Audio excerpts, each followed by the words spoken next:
Hit me, baby, one more. Oh, when did you get here?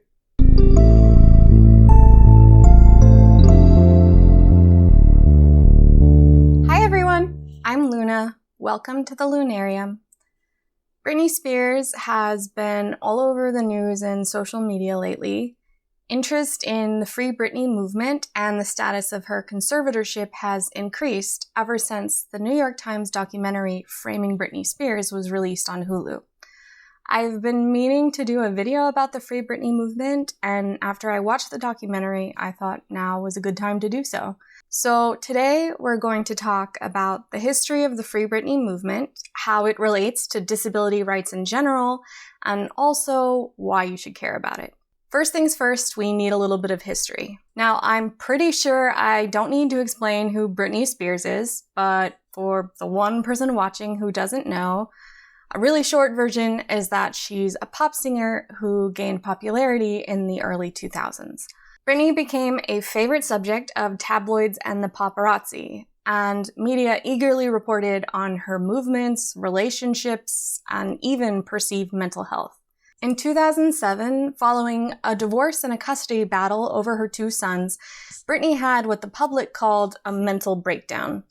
Paparazzi documented her in the middle of shaving her head, and she attacked a paparazzo's car with an umbrella. I really recommend that you watch Framing Britney Spears, if only so you can see how the media and paparazzi treated Britney.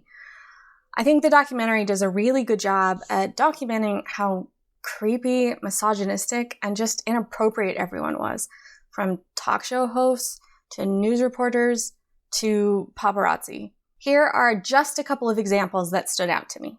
Everyone's talking about it. What? Well, your breasts. Stop it! Stop it! Stop! Stop it! Stop it!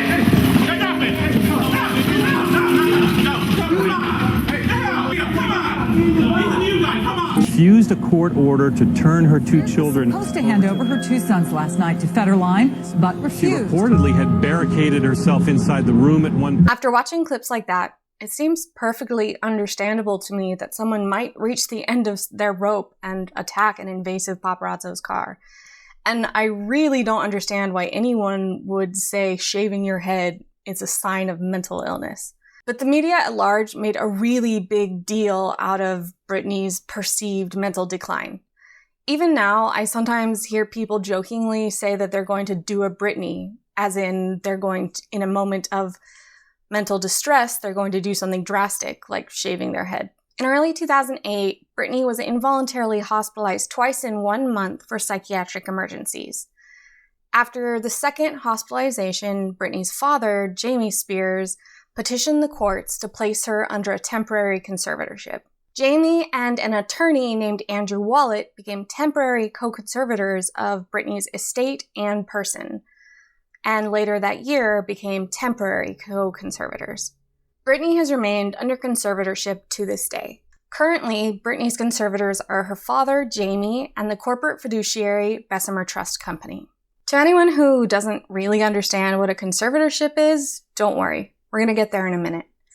As for the Free Britney movement, I've seen conflicting information about when the hashtag first started to be used, but the hashtag and movement gained popularity in 2019 after Tess Barker and Barbara Gray started talking about the issue on their podcast, Britney's Gram.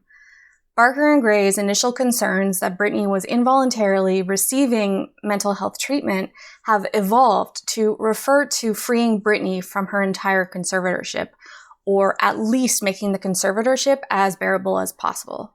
For example, members of the Free Britney movement closely monitored Britney's November 10th hearing where she petitioned a judge to remove her father as a conservator, and they support Britney's decision to refuse to perform until her father is no longer in charge of her person or estate. All right, but what is a conservatorship?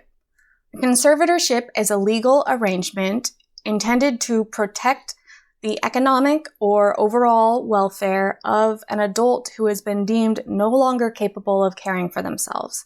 The protected person is placed under the care of a conservator, an adult chosen by a judge and monitored by the courts. There are conservatorships of the estate, where the conservator takes responsibilities for the conservatee's financial decisions and economic welfare, and conservatorships of the person, where the conservator takes responsibility for the conservatee's housing, medical decisions, and overall welfare. Conservators are often family members, but they can also be friends, lawyers, fiduciaries, or professional conservators. Conservators have to give an annual report of every financial decision that they make for their conservatee, and they can't use their conservatee's bank account for their own use. They can charge an hourly wage for services rendered and can also reimburse themselves for services rendered to their conservatee, and that money does come directly out of the conservatee's bank account. According to the state of California's judicial website, almost anyone can petition the courts to place another adult under a conservatorship, such as a spouse, relative, friend, any interested state or local entity or agency, any other interested person or friend of the conservatee, or the proposed conservatee. Conservatorships can be permanent or temporary, although they're most often permanent. In California, there are two kinds of conservatorships: probate conservatorships and LPS conservatorships. Probate conservatorships are comprised of general conservatorships, where the conservatees are often the elderly or adults who have been gravely affected by a medical condition, and limited conservatorships, where the conservatees are often adults with developmental disabilities. LPS conservatorships are for conservatees living with mental illness that is so disruptive to their life that they often need to live in a facility or institution. There are very special rules governing LPS conservatorships, such as the fact that they can only be petitioned by the county and not any individual in the potential conservatee's life. Britney is under a general probate conservatorship of both her estate and her person.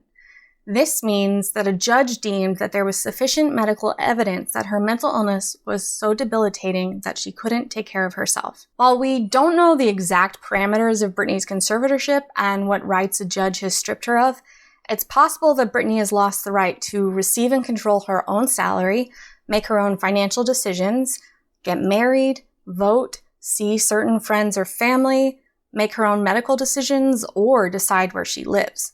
She has to pay her conservators in order for them to provide for many of her basic needs, and she needs to petition a judge in order to do anything such as change her conservatorships or remove her from the conservatorship. Basically, Britney has been deemed too mentally ill in order to have some of her rights. Now, here's where we start to talk about why all of this matters. Britney is not the only person under conservatorship in America. It's difficult to know how many people are under conservatorship/guardianship since there's no federal database or law requiring that states document how many of their citizens are under a conservatorship or guardianship. Current estimates are around 1.3 million people. Some of these conservatees are wealthy celebrities such as Amanda Bynes, but many of the conservatees are regular people who lack the funds, devoted fans, or platform that Britney has. I believe that conservatorship/guardian laws exist in order to help people, and I'm sure that most conservators or guardians genuinely want to do what's right for the people under their care. However, conservatorship/guardianship is a system that leaves a lot of potential for misuse or abuse. Conservatees are stripped of many of their legal rights, and their only recourse is to have a lawyer plead their case before a judge, a lawyer that many of them are deemed too incapacitated to choose for themselves. For example, in Britney's original conservatorship case, the judge decided that she could not choose her own lawyer and dismissed the lawyer that she had hired to represent herself. A conservator has the potential to financially, psychologically, or physically abuse their conservatee. That happened to Chandra Bazelko when she was under conservatorship, according to her November 12, 2020 piece on NBC's website.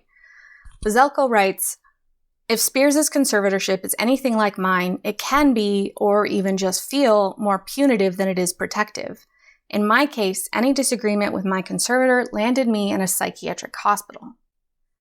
Just by being placed under a conservatorship, a conservatee has been deemed unable to advocate for themselves or know what's in their best interests. That makes it very difficult for them to be taken seriously if they feel they are being abused or taken advantage of. The system offers so much potential for misuse that Netflix recently released a dramedy about a professional predatory conservator. It is very difficult to be released from a conservatorship, especially because the system was designed and is often used for people suffering from conditions that are likely to stay the same or worsen until the person's death, such as Alzheimer's, dementia, or certain developmental disabilities. But mental illness can be really variable, not just from person to person, but also from time to time. Even if, going back to Britney, she really was suffering from a mental breakdown in 2008 and at the time was unable to care for herself, that doesn't mean that she'll always be unable to care for herself. Especially if she's receiving appropriate and helpful treatment, it's very likely that Britney is now doing much better and is able to care for herself. But conservatorship is most often permanent, and by its very nature is designed in a way that makes it almost impossible to be released from. I mean, just listen to one of the lawyers who's currently working for Britney's father in the documentary Framing Britney Spears. Have you ever known anyone who has terminated a conservatorship? Of the cases that I've been involved in, I have not seen a conservatee who has successfully terminated a conservatorship. I'll be honest, as someone living with mental illness, I really don't like the idea of conservatorship. I've been involuntarily hospitalized too many times to not have an immediate visceral reaction to the idea of many of my rights being stripped away. The idea of my autonomy and agency being placed in the hands of someone else, potentially for the rest of my life, is absolutely horrifying, especially because it's not that far outside the realm of possibility that someday someone might think I should be under conservatorship. Look, what this all comes down to is autonomy and dignity. Too often, people with mental illness are treated by the medical community, to legislators, to our friends and family, as if we aren't capable of knowing what's best for ourselves. So much of the psychiatric industry is based around treating people against their will or of stripping them temporarily or otherwise of many of their rights. There is a long, disgusting history of people with mental illness and the greater disability community being treated as if we're subhuman, or of well-intentioned paternalism leading to our harm and even death. It's hard for me to see psychiatric conservatorship as anything other than the government deciding that some people deserve to have their rights stripped away just because they live with mental illness. And no one should be okay with that. People living with mental illness don't deserve to be treated as second-class citizens, and we deserve the same rights as people living without mental illness. Needless to say, my original take on this subject is that psychiatric conservatorship should not exist. But then I had a conversation with someone on Twitter who said that she became the conservator for her mother after her mother started showing symptoms of paranoid schizophrenia. She says that her mother is barely lucid and that she feels that if her mother regained financial independence, it would be incredibly cruel because she would most likely end up on the street. And that makes me pause. Because as much as I want every person, especially every person with mental illness, to get to make decisions about their own welfare, the sad reality is that there are some illnesses that rob a person of being able to know what's in their own best interest. But even if I accept that sometimes psychiatric conservatorships are necessary, I still have serious concerns over many of the practices and how they're regulated. I think a lot of the practices surrounding conservatorship or guardianship need to change, such as the system needs to change from one of assumed permanence to one of assumed impermanence, as in the conservatorship should need to be proven necessary every year or so instead of continuing indefinitely until the conservatorship is appealed or the person dies. Conservatorship should only be used as a last resort, and other interventions need to be tried before. The state of California's judiciary website lists alternatives that can be used instead of conservatorship, such as an advanced healthcare directive, court authorization for medical treatment, informal personal care arrangements, power of attorney, living trusts, a substitute payee for public benefits, restraining orders to protect against harassment, etc. There needs to be more and consistent oversight over how conservators are treating their conservatees, including clear legal repercussions for conservator abuse or misuse. There needs to be a federal database of those living under conservatorship or guardianship so that policy can be data informed, especially so that we have a better understanding of how conservatorship/guardianship interacts with axes of oppression such as race, gender, sexuality, religion, etc. The conservator should be paid by the state instead of by the conservatee's bank account to reduce the likelihood of abuse or fraud. And every effort should be made to include the conservatee in decisions regarding their own care and well-being, such as being able to choose their own conservator, lawyer, and doctor. I know it's easy to not care about an issue that seems like it'll never affect your life. Many people only know about conservatorship or guardianship because of Britney's case, and part of that is because people don't often pay attention to what happens to people living with mental illness. Medical practices and laws relating to our care or well-being are not often paid attention to or cared about, except for when it's convenient to talk about as a distraction from national conversations about gun control or domestic terrorism. I think it's wonderful that so many people care about Britney's conservatorship. I just hope that people also care about the well-being of non-famous people who also are having their rights stripped away because of their disabilities. Britney represents so many people living with disabilities who also have their rights taken away because of their medical conditions. So please, if you care, keep following the Free Britney movement. Keep using the hashtag #FreeBritney, but also try to do what you can for other disabled people. That starts with simple steps, such as using alt text or captions on all your social media posts, using content warnings before you discuss any topics that could be triggering, and standing with disabled people instead of speaking for us. Try and inform yourself about other movements currently going on within the disability community. A great way to do this is to follow disability activists on Twitter. I'll leave some of my favorite follows in the video description down below, including my own. Follow me, please. Contact your elected representative and let them know that you care about the well-being of disabled people and especially about the well-being of people under conservatorship or guardianship.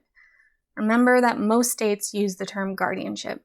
You can use my previous list of changes I think that need to be made to the system as a guide for what to say in an email, letter, or phone call to your elected representative. Also, if you know anyone living under conservatorship or guardianship, please reach out to them and make sure that they're doing okay. If you have concerns about their welfare, here is the number for the Adult Protective Services Hotline, and here is the number for the Senior Legal Hotline. I'll also leave both of those in the video description. And finally, please share this video with anyone who's interested in the Free Britney movement or who wants to learn more about it. Thank you so much for watching this video. If you liked it, please like and subscribe. I'm really trying to grow my channel and it would really help me out a lot. I also wanted to apologize for the fact that I haven't posted in a little while. I needed to take a bit of a break, but I'm going to try and get back to posting regularly again. As always, please take care of yourself. Until next time, bye.